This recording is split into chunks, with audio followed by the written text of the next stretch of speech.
Welcome to Wisdom for the Present, where we take ancient truth and bring it into clear, modern understanding. This episode uses AI-generated narration based on human-researched and written material. So if I were to sit down with you right now and tell you that the absolute ultimate secret to expanding your influence or, securing your legacy was to just completely make yourself a nobody. Right, like just embracing total obscurity. Yeah, exactly. Like actively practicing doing absolutely nothing. You would probably look at me like I had completely lost my mind. I mean, I would probably laugh in your face, honestly. Most people would. And the funny thing is, if you did laugh, the ancient author of the text we're exploring today would actually say that your laughter is the exact proof that what I'm saying is the absolute truth. Which is such a wild concept to wrap your head around. Okay, let's unpack this. We are serving as your guides today on a deep dive into chapters 41 through 50 of this foundational text. And we've got a lot of ground to cover. We really do, because our mission here is to mine this material for practical, lived wisdom. Right. Stuff that can radically alter how you and I approach uniquely modern problems. Things like chronic burnout or just this insatiable ambition we all seem to have. Right, or even just the daily friction of interpersonal conflict. Right. But to truly grasp the mechanics of what the author is proposing here, we kind of have to look at the crucible in which these ideas were forged. Right? Oh, absolutely. The historical context is just vital here because the author was not writing this from some place of secluded, idyllic peace. They weren't just sitting under a tree meditating all day. No, not at all. We actually see the realities of their era bleeding through the ink in these very chapters. I mean, there are explicit references to war horses breeding in the borderlands. Oh, yeah. And they talk about buff coats, which are basically the armor of the day, and sharp weapons, and the maneuvering of troops. So it's incredibly militaristic. Exactly. It tells us we are dealing with an audience caught in the brutal, chaotic, and just terrifying era of warring states. It's just a completely volatile world. Yeah, defined by existential threat, sudden violence, and the whims of ambitious warlords. But, what's interesting is that the text seems to be casting a really wide net despite all that. How do you mean? Well, it's speaking directly to the kings and princes, the people whose egos and decisions were literally causing all this bloodshed, but it's also speaking to the civilian, Oh, right. The administrators, the everyday people. Yeah, the people just trying to survive the fallout of all that high-level ambition. It really is a practical manual for navigating extreme turbulence. I mean, the goal wasn't to engage in abstract philosophical navel-gazing. Nobody had time for that anyway. Exactly. It was about offering a grounded, actionable map for survival, a way to maintain psychological harmony and really to preserve your humanity when the whole world seems hell-bent on tearing itself apart. So the author is laying out the physics of human nature and societal collapse. And offering a very counterintuitive method for moving through that chaos without getting destroyed by it. And the way the text suggests we navigate this chaos, it starts by kind of holding a mirror up to how society usually reacts to profound truth. Yes, in chapter 41. Right, chapter 41. The author categorizes human nature into 3 tiers based on how people receive the Tao. The highest class of scholars, the middle class, and the lowest. Exactly. So the highest class hears it and earnestly puts it into practice. The middle class hears it and they waver. Like they hold on to it for a minute and then they just sort of lose it when it gets inconvenient. Which I think is where a lot of us live most of the time. Oh, for sure. But it's the third group that really sets the stage for everything. The text observes that the lowest class of scholars hear the truth and they just laugh greatly at it. They literally laugh out loud. And the author adds this incredibly sharp observation, saying, if it were not thus laughed at, it would not be fit to be the Tao. It's just such a brilliant psychological insight. I love it, but it begs a really crucial question for us. Like, why is the fundamental operating system of the universe laughable to the average conventionally successful person? Right. Why is the truth funny? Yeah, I mean, if we apply this to today, I always think about the tech world or like finance. Oh, definitely. Imagine a tech founder who has spent a decade building this proprietary algorithm. And a competitor comes along and says, hey, the best way to secure total market dominance is to open source your entire thing. Just give it all away. Exactly. Give away all your intellectual property for free and claim 0 credit for any of it. The conventionally trained board of directors would literally laugh that guy out of the room. Oh, they would have security escort him out. Right. So why is that? Well, what's fascinating here is that the laughter is actually a diagnostic tool. A diagnostic tool. How so? It reveals this profound disconnect between conventional human logic, which is entirely built on accumulation and ego, and the deeper logic of the natural order. Ah, okay. Because society praises hoarding and aggression. Exactly. If the truth made perfect intuitive sense to a mind completely conditioned by that kind of society, it wouldn't be profound enough to be the Tao. So the lowest scholar laughs because the principles of the Tao directly violate every rule they've ever been taught about how to win at the game of life. Precisely. The text explicitly states that the Tao is hidden and has no name, yet it's the very thing that is skillful at imparting to all things what they need, making them complete. It operates entirely in the background. Yes. Like the board of directors, in your analogy, they want a proprietary moat. They want quarterly earnings. They want their massive logo on a skyscraper. They want the visible stuff. Right. And the Tao offers literally none of that. It offers obscurity. It offers the invisible foundational architecture that allows everything else to thrive. And that concept of obscurity, it seamlessly threads into the cosmological framework presented in chapter 42. Where the author zooms way, way out. Yeah, all the way out to the origin of the universe to explain why we struggle so much with this. The progression laid out is pretty famous. The Tao produced one, one produced two. Two produced three, and three produced all things. Yeah, exactly. But the critical psychological pivot happens right after that. The part about leaving obscurity behind. Right. The text states that all things leave behind the obscurity out of which they have come, and they go forward to embrace the brightness into which they have emerged. And this entire process is harmonized by what they call the breath of vacancy. We really need to unpack the mechanics of that phrasing, particularly the breath of vacancy, because that sounds a bit abstract. Yeah, it's often translated as the vital energy or key of emptiness. And the physics of emptiness is just a recurring theme here. How does vacancy actually harmonize existence, though? Well, think about the architecture of a room. You have the walls, the floor, the ceiling. Right, the solid parts. Yeah, those are the tangible, bright, substantial elements. But the actual utility of the room, the thing that harmonizes it and makes it livable, is the empty space in the middle. The vacancy. Exactly. Without the emptiness, the room is just a solid block of concrete. It's totally useless. Oh, wow. I never thought about it like that. And the author is applying this physical law to human psychology. Because as human beings, we naturally flee from obscurity. We hate feeling empty. We despise it. We hate feeling unnoticed or like we lack substance. We constantly crave the brightness. The accolades, the status, the visible markers of success. Exactly. But the text violently subverts that craving when it applies this to leadership. Yeah. It notes that what people dislike more than anything is to be orphans or to have little virtue. Or to be seen as carriages without naves. Right, which essentially means a carriage wheel missing its central hub. All of these words represent a total lack of status. A profound emptiness. Yeah. Yet the author observes that these are the exact titles that wise kings and princes use to describe themselves. We are talking about a radical structural humility here. True leaders are intentionally embracing their emptiness to increase their capacity to lead. That carriage wheel analogy you just mentioned perfectly illustrates the how of this concept. The carriage without a nave. Yeah. Think about a wheel. It's made of solid spokes and a solid rim, but all of that structure rotates around a completely empty hole in the center. The nave or the hub. Right. And if the hub were solid, the axle couldn't pass through it and the wheel just couldn't turn. It would just be a static piece of wood. Exactly. So the wise leader makes themselves the empty hub. They do not try to be the strongest spoke. That is so counterintuitive. It is, but by remaining empty and lacking personal agenda, they can actually receive the axle. They can support the weight of the entire enterprise. And the text states clearly, so it is that some things are increased by being diminished and others are diminished by being increased. I mean, I see the mechanical logic there, I really do. But translating that into the modern corporate environment, that feels incredibly dangerous. How so?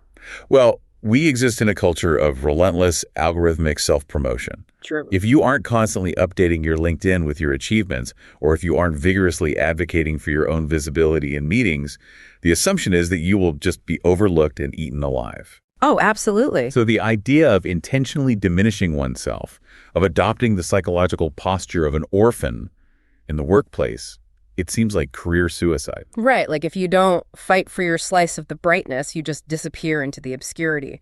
But you see, The terror of disappearing into obscurity is exactly why the lowest scholar laughs. Oh, right. Because it sounds like losing. Exactly, and it's why this path is so rarely taken. But let's look at the actual sociological outcome of the two leadership styles. Okay, let's play it out.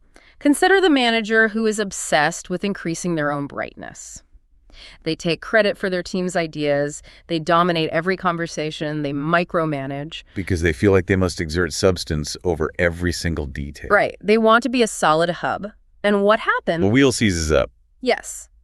The team becomes resentful, creativity just dies, and the leader is eventually overthrown, or they just burn out from all the friction. So what's the alternative look like in that setting? Now consider the leader who practices radical diminishment. They ask questions instead of giving speeches. They push their team members into the spotlight. Exactly. They take the blame for failures and they distribute all the credit for successes. They make themselves empty. The paradoxical result is that their influence actually skyrockets. Because they become indispensable, precisely because they aren't fighting anyone for space. It is a phenomenal distinction. So for you listening to this, here's a practical reflection to test this physics in your own life right now. That's a great exercise. Where are you artificially trying to increase your status? Like, where are you forcing yourself into the brightness, demanding credit, or trying to be the solid spoke instead of the empty hub? Ask yourself what would happen if you stopped. Yeah, what would happen if just for 1 week you intentionally diminished your ego in that specific area? It is a terrifying experiment to run. It really is. But the text guarantees that by lowering yourself, you actually become the center around which things can smoothly turn. And it's worth noting, the author doesn't just offer this as polite, optional advice. No, they are pretty intense about it. Very intense. They attach a severe, uncompromising warning to the end of chapter 42. They say, "The violent and strong do not die their natural death. I will make this the basis of my teaching." Wow. I will make this the basis of my teaching. Yes. The universe has a strict policy regarding rigidity and brute force. The violent and strong shatter. Because if you force your way, if you try to bend the world to your will through sheer ego and dominance, the world will eventually just snap back and break you. It's inevitable. But if we can't use strength and we can't use forceful action to navigate our lives, how are we supposed to get anything done? Which leads us directly into the text's alternative. Right, explored heavily in chapters 43, 45, and 48. The author proposes a mechanism that seems totally paradoxical to Western minds. The supreme power of softness and the discipline of non-action. Chapter 43 opens with this incredibly evocative imagery. It says, "The softest thing in the world dashes against and overcomes the hardest. That which has no substantial existence enters where there is no crevice." We are seeing the physics of the Tao applied directly to conflict and problem solving here. Contrasting rigid power with yielding power. Exactly. And the classic element associated with this, of course, is water. Oh yeah, the water metaphor is everywhere. Think about a stone. It's hard, it's unyielding, it possesses immense substantial existence. But water is soft, formless, and totally yielding. But if you strike a stone with a hammer, the stone might resist, or it might just shatter. Right. But if water continuously flows over that same stone, over time, the water will eventually carve a canyon straight through solid granite. The softness overcomes the hardness. Yes, and not through violent impact, but through persistent adaptive yielding. And the text extends this physical metaphor to human endeavor by introducing the concept of wu-wei. Right, non-action. That which has no substance, meaning that which is not forced by ego, can enter where there is no crevice. It finds the path of least resistance. And accomplishes the goal without leaving a trace of forced effort. And chapter 48 gives us the actual formula for how to achieve that state of non-action. Because it's not exactly easy. No, it goes against all our instincts. The author draws this sharp dividing line between conventional learning and the pursuit of the Tao. The text says, "He who devotes himself to learning seeks from day to day to increase his knowledge." Which sounds good to us. Right. But then it says, "He who devotes himself to the Tao seeks from day to day to diminish his doing." Diminishing doing. Yeah, you keep subtracting and subtracting your forced effort until you arrive in a state of doing nothing on purpose. And the wild claim the author makes here is that when you reach this state of doing nothing, there is nothing which he does not do. Here's where it gets really interesting. Because we all actually have empirical, biological proof that this subtractive method works. We just rarely notice it. Oh, I know where you're going with this. Think about the basic human necessity of sleep. Yes. Imagine You are lying in bed. It's 2:00 a.m., and you have a massive presentation the next day. You absolutely need to sleep. Panic sets in. Right. So you apply the additive method. You try really, really hard to sleep. You clench your eyes shut. You monitor your breathing. Yeah. You calculate exactly how many hours of REM you can still get if you fall asleep right now. If I fall asleep in 5 minutes, I can still get 4 hours. Exactly. And what happens biologically? Your cortisol spikes. Your sympathetic nervous system engages. You are forcing action. And the result is that you stay wide awake. Sleep cannot be achieved through forceful striving. No. Sleep only arrives at the exact moment you surrender the effort. You have to literally do nothing on purpose to achieve the outcome. That analogy perfectly isolates the neurobiology of non-action. It's just so literal. It is. The harder you grasp at the outcome, the more the outcome evades you, because the grasping itself generates the friction that prevents the outcome. It pushes it away. We see this everywhere, in high-performance athletics, in flow states, and in creative problem solving. Like trying to force a good idea. Right. You don't solve a complex coding problem or write a brilliant novel by staring at a blank screen and squeezing your brain until the answer falls out. It never works that way. The breakthrough almost always happens in the shower, or while you're walking the dog, or when you are washing dishes. Because you stopped forcing it.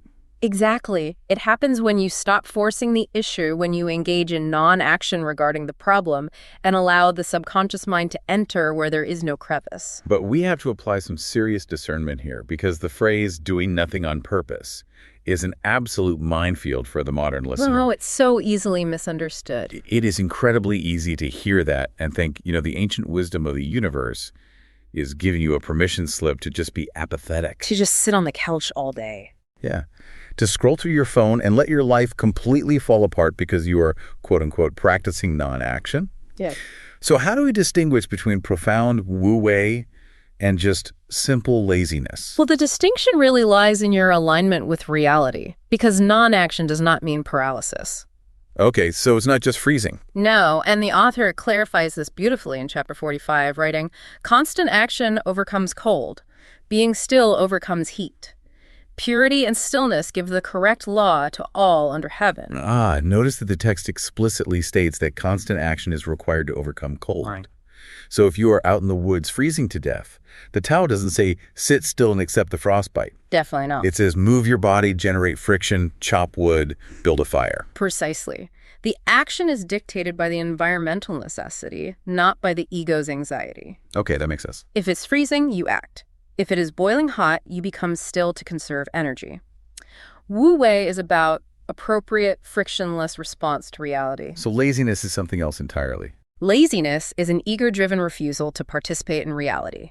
And on the flip side, hustle culture is an ego-driven obsession with dominating reality. Wow, okay. The sage walks the middle path, acting only when the action is natural, necessary, and aligned with the flow of the situation, and then immediately returning to stillness when the work is done. The obstacle for us, though, is that we exist in an economic system that equates visible exhaustion with moral virtue. Which is deeply ingrained in us. Right. The text talks about teaching without words and giving oneself no trouble. But to a culture conditioned to optimize every 15-minute block on a Google Calendar, giving oneself no trouble sounds like a total dereliction of duty. It feels wrong. We literally feel guilty if we aren't suffering a little bit for our paycheck. It requires immense psychological fortitude to step off that treadmill of performative busyness. To trust that less is more. To trust that by subtracting the frantic, performative actions, you will not only accomplish the necessary tasks, but you will do so with a quality and sustainability that frantic striving can literally never achieve. So how do we operationalize this? We usually build to-do lists. I want you, the listener, to experiment with a to-don't list this week. A to-don't list, I like that. Look at the landscape of your life.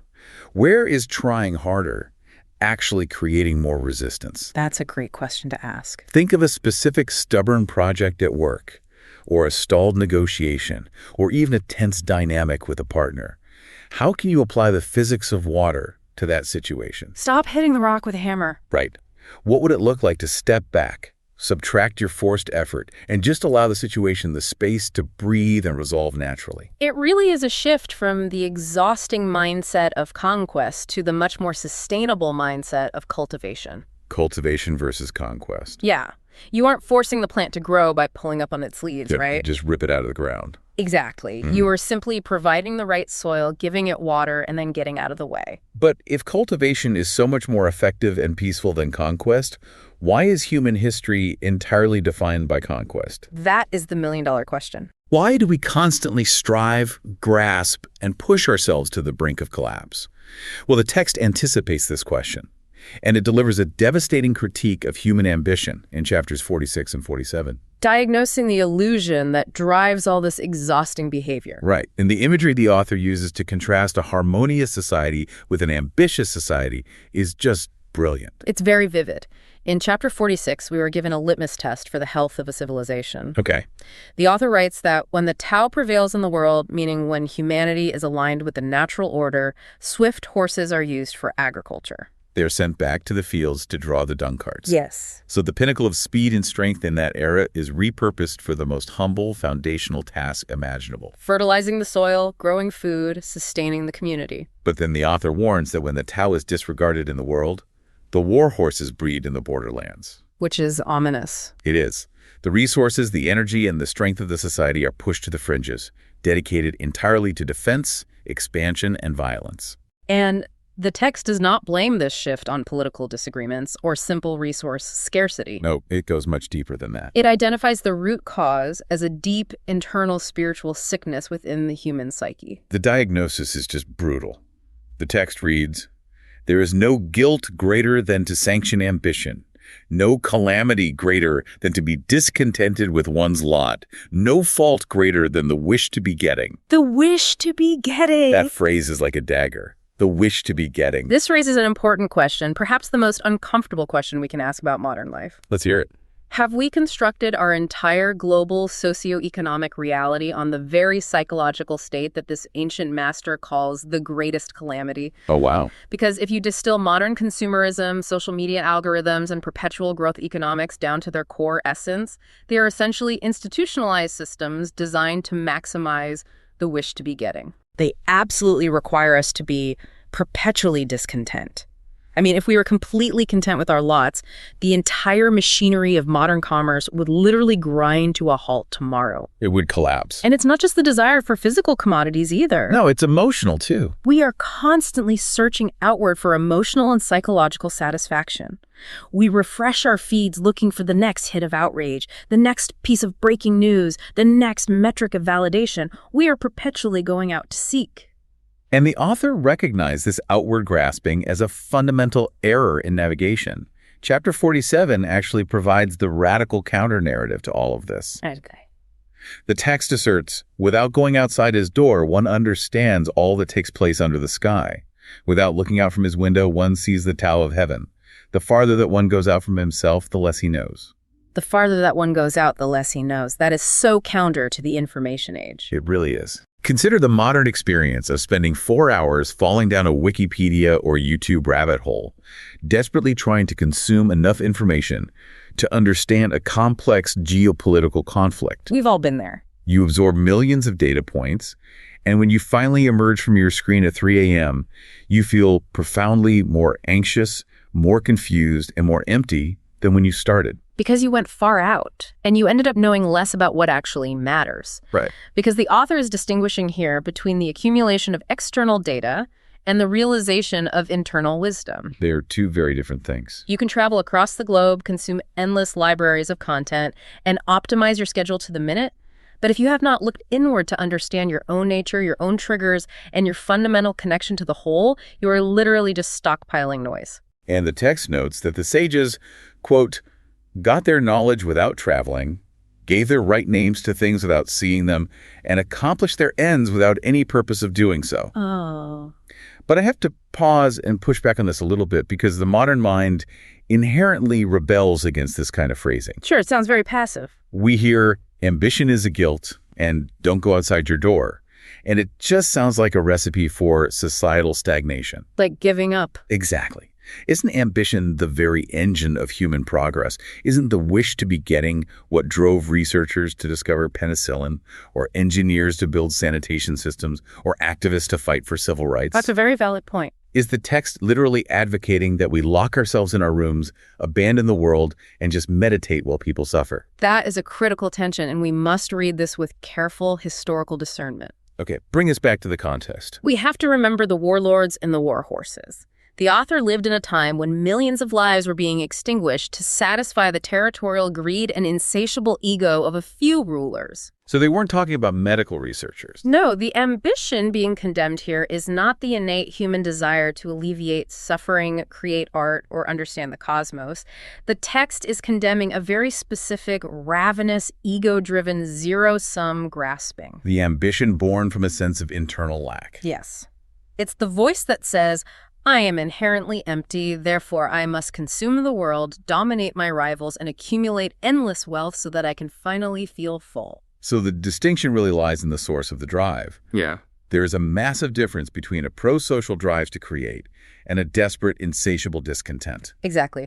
Working tirelessly to engineer a clean water system because you feel a profound, compassionate connection to your community is an action completely in harmony with the Tao. That's life-sustaining life. But working yourself into an early grave, destroying your family relationships, and ruthlessly crushing your colleagues because you are terrified of being perceived as a nobody, and you need the title of CEO to validate your existence. That is the calamity of discontent. That's the sickness. And the text offers the cure at the very end of chapter 46. Therefore, the sufficiency of contentment is an enduring and unchanging sufficiency. Meaning, if you can access the state of enoughness that exists inherently within you, you possess a wealth that market crashes, aging, and competitors can never touch. The sufficiency of contentment. So, let's bring this ancient diagnostic tool into your daily life. Look closely at your own behavior this week. Be honest with yourself. What is the one thing you are constantly going out to seek? Maybe it's the approval of a highly critical parent, or the next promotion at work, or a specific number in your retirement account. Because you have convinced yourself that once you acquire that, you will finally be allowed to feel secure and content. Right. What would happen if you realized that the outward journey is an illusion? Could you bypass the exhausting pursuit and recognize that the capacity for deep, unshakable contentment is already available to you right now, sitting exactly where you are? It is the ultimate paradigm shift. It really is. Discovering that the elusive treasure you've been hunting across the entire world has been buried quietly in your own backyard the entire time. So let's play this out. Let's say a person actually manages to do this.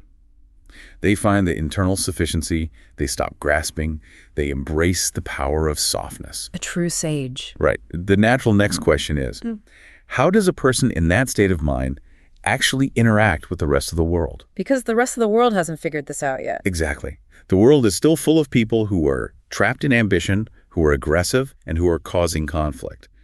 This brings us to the radical relationship ethics of Chapter 49. Chapter 49 describes the psychological posture of the sage, the person aligned with a natural order. And how do they act? Well, it begins by stating the sage has no invariable mind of his own. He makes the mind of the people his mind. They possess a profound, fluid empathy.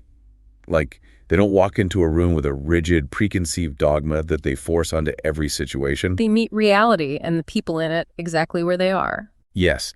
But the text immediately escalates this empathy into a behavioral mandate that is, frankly, incredibly difficult to swallow. Very difficult. The author writes, "To those who are good to me, I am good. And to those who are not good to me, I am also good. And thus, all get to be good." It goes on. It does. "To those who are sincere with me, I am sincere.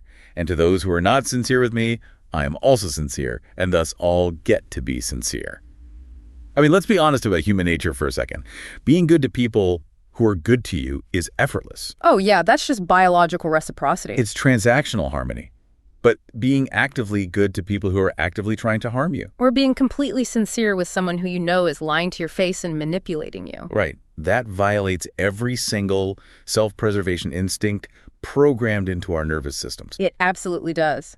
And it's crucial to pause and note how this precise instruction mirrors the highest, most challenging teachings of nearly every major wisdom tradition in human history. We see this everywhere, right? We do. Whether we look at the Sermon on the Mount and the command to love one's enemies, or the Buddhist concept of meta-loving kindness in the face of hatred, or the Jain and Hindu adherence to ahimsa and nonviolence. So it's a universal thread. Without forcing a monolithic religious overlay onto this text, we must acknowledge that this author has tapped into a universal structural truth at human psychology and conflict resolution. So what is the underlying psychological mechanism here? Like, what makes returning goodness for hostility so powerful? It breaks the infinite feedback loop of suffering. The loop? Right, because if we rely on our biological programming mirror neurons and reciprocal escalation conflict, it is just a perpetual motion machine. So if a colleague speaks to you with insincerity and hostility, then you respond with guarded insincerity and defensive hostility, you have both just degraded the interaction. you've matched their level. You have allowed their sickness to dictate your health. Your internal state is now being entirely controlled by their dysfunction. The sage, however, maintains their own internal state of goodness and sincerity, entirely independent of external provocations. They refuse to participate in the loop. By holding that space, by refusing to mirror the toxicity, they short-circuit the conflict. They become the vast ocean that absorbs the muddy river without becoming muddy itself. And as the text boldly claims, by holding that space, thus all get to be good. It's the water wearing down the stone again. Exactly. The relentless softness of the sage's goodness eventually dissolves the hardness of the hostility. But, okay, I have to bring up a line in this chapter that feels deeply problematic to a modern ear. Which line? The text goes on to describe how the sage appears to the rest of the world. It says, "The sage has in the world an appearance of indecision and keeps his mind in a state of indifference to all. He deals with them all as his children." Yes, the indifference line. I mean, if I encounter someone who treats my real painful struggles with indifference and looks at me like I'm a child, I don't feel healed by their goodness. You feel patronized. I feel totally condescended to. It sounds incredibly aloof, like they're looking down from a mountaintop at the foolish little peasants. If we connect this to the bigger picture of what the text has already established regarding the necessity of humility. You mean making oneself the empty hub? Right, embracing the status of the orphan. If we remember that, we realize that a condescending interpretation actually contradicts the fundamental premise of the Tao. Okay, so how do we read it then? We have to recalibrate our understanding of the word indifference. In this context, indifference does not mean apathy, coldness, or a lack of care. What does it mean? It means profound equanimity. Break down the mechanics of equanimity in this context, because people confuse that with apathy all the time. Apathy is a disconnection from the person. Equanimity is a disconnection from the provocation. A disconnection from the provocation. Think of it through the lens of psychological differentiation. A differentiated person can remain deeply connected to someone without being emotionally hijacked by that person's anxiety or anger. So if the sage were constantly reactive, Getting outraged every time someone lied, getting defensive every time someone attacked, their mind would be a chaotic mirror of the world's sickness. and the text mentions the appearance of indecision. Yes, that is just what thoughtful, non-reactive pausing looks like to a society that is addicted to instant outrage and snap judgments. The sage isn't indifferent to the suffering of the person. They're indifferent to the emotional bait being dangled in front of them. Exactly. And that completely reframes the phrase, deals with them all as his children. Consider the dynamic between a healthy, loving parent and a toddler. Right? If a 2-year-old throws a massive screaming tantrum in the middle of a grocery store because they can't have a candy bar, what does the healthy parent do? Well, they certainly don't drop to the floor and start screaming back at the toddler. No, they don't. They don't take the toddler's insults personally. Right. They don't match the chaotic energy. They understand that the child is acting out of a lack of emotional regulation or fatigue or just a limited understanding of the world. So the parent maintains their center. They offer a steady, unmovable presence of unconditional positive regard. They provide a secure emotional container for the child's chaos to burn itself out. And that is not condescension. No, that is the highest, most demanding form of compassionate leadership. The author is suggesting that the sage treats the panicked, grasping, hostile adults of the world with that exact same vast, unshakable patience. That is a stunning reframe. It transforms what sounded like arrogance into the ultimate act of service. Providing a container. It's about providing a secure container for the world's anxiety. So here is how you test this in the laboratory of your own life this week. Try this out. The next time you find yourself in an interaction with someone who is not good or not sincere. A passive-aggressive family member, maybe? Yeah, or a client who is actively trying to manipulate a deal. Run an experiment. Notice your physiological urge to put your armor on, to sharpen your tone, to match their hostility. Feel that urge, but don't act on it. Exactly. And then intentionally choose to respond with complete, unguarded sincerity and baseline goodness. You don't have to agree with them, but maintain your own emotional clarity. Observe what happens to the dynamic in the room. Yes. Watch what happens when you refuse to provide the resistance they're pushing against. You might not magically fix their trauma in one conversation, but you will absolutely protect your own internal peace. And preserving that internal peace is not just a matter of having a pleasant afternoon. No, it goes way beyond that. According to the author, it is quite literally a matter of life and death, which brings us to the profound culmination of our deep dive in Chapter 50. Chapter 50 shifts the focus from how we manage others to how we manage our own fundamental existence, our physical bodies, and our deep existential terror of mortality. It's the ultimate fear. And the author opens with a very clinical, almost mathematical breakdown of the human condition. The text establishes the inescapable baseline. Men come forth and live. They enter again and die. The relentless cycle of nature. But the author then categorizes how human beings navigate that brief span between coming forth and entering again. The text observes that out of every 10 people, 3 are ministers of life to themselves, and 3 are ministers of death. So rough translation, 30% of people naturally thrive, moving in harmony with their biology. And another 30% are perhaps reckless, self-destructive, or consumed by violence, hurrying themselves toward the grave. But it is the third demographic that is the most incisive. The author writes, there are also 3 in every 10 whose aim is to live, but whose movements tend to the place of death. Wait, read the rest of that. And for what reason? Because of their excessive endeavors to perpetuate life. I want to read that again because it is staggering. They aim to live, but they are actually moving toward death precisely because they are trying so intensely to perpetuate their life. It's a devastating paradox. If we pull this ancient observation into the 21st century, it is a flawless diagnosis of modern health anxiety and this extreme obsession with longevity we are seeing right now. Oh, the biohacking movement. Yes. Think about it. You have people who are tracking their exact heart rate variability, monitoring every tiny fluctuation in their blood sugar, taking 80 different supplements a day, sleeping on cooling pads, and agonizing over every single macronutrient. Their explicit aim is to live forever. And yet, what is the physiological result of that obsessive hypervigilance? Stress. Yes. The sheer psychological weight of measuring every variable generates chronic low-grade cortisol. The stress of attempting to perfectly control the biological machine actually accelerates the degradation of the machine. And there's a psychological cost, too. Absolutely. Consider the person who is so terrified of disease, of heartbreak, of taking a wrong step, that they completely isolate themselves. They build a fortress to keep death out. But in doing so, they never actually experience the joy, connection, and spontaneity of the life they're desperately trying to protect. The anxiety about death entirely consumes the experience of life. Their excessive endeavors to live actually become their minister of death. They strangle the vitality out of their existence by gripping it too tightly. The illusion of control is lethal. The desperate need for control is the ultimate burden of the ego.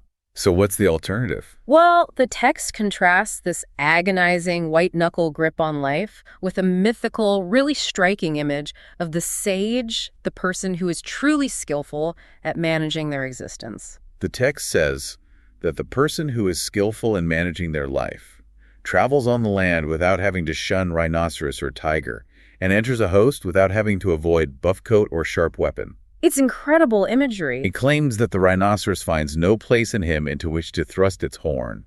The tiger finds no place in which to fix its claws, and the weapon finds no place to admit its point. And why? And for what reason?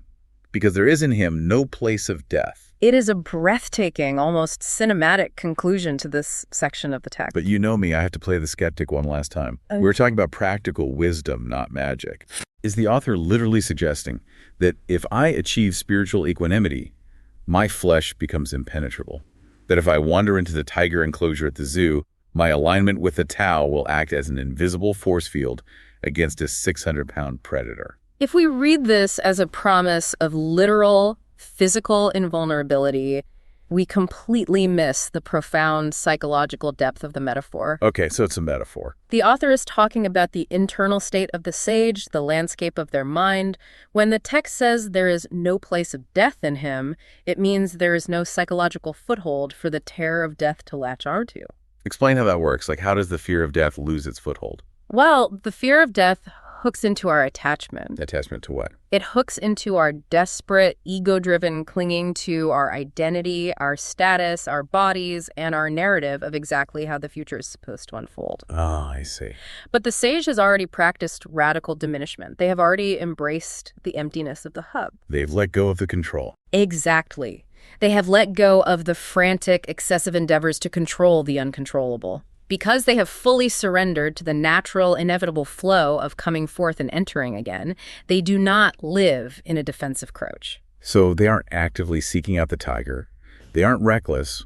But if the tiger appears, they don't experience the agonizing terror of the ego being ripped away because they aren't holding on to the ego in the first place. Exactly.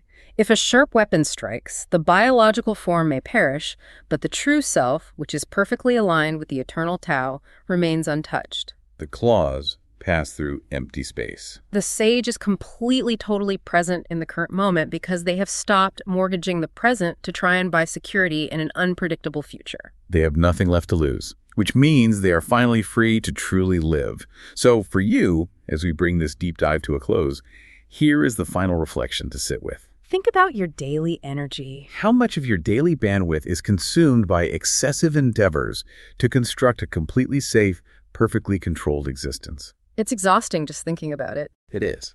How much energy are you burning trying to build a fortress against things like aging, the opinions of others, or the fundamental unpredictability of the world that are entirely out of your hands anyway? What would it feel like to stop?